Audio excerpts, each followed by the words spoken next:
என் குடும்பத்துல இருக்கிறவங்க சாவுக்கு என்னைக்கும் நான் காரணமா இருக்க விரும்ப மாட்டேன்.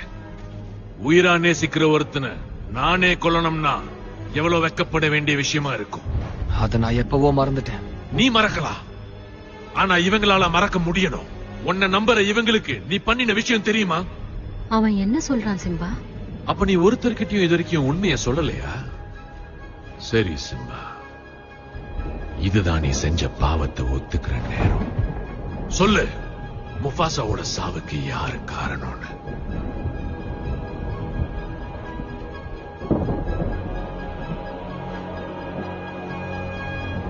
நான் தான் காரணம். அது உண்மை இல்ல. அது உண்மை இல்லைன்னு சொல்லு. என்ன மன்னிச்சிருங்கம்மா. அவனே ஒத்துக்கிட்டான். கொலைகாரன். இல்ல இல்ல, அத நான் ஒண்ணும் வேணும்னு செய்யல. நீ இல்லன்னா ராஜா இன்னைக்கு உயிரோட இருந்திருப்பாரு. உன்னாலதான் அவர் இறந்தாரு. அதை மறுக்கிறியா?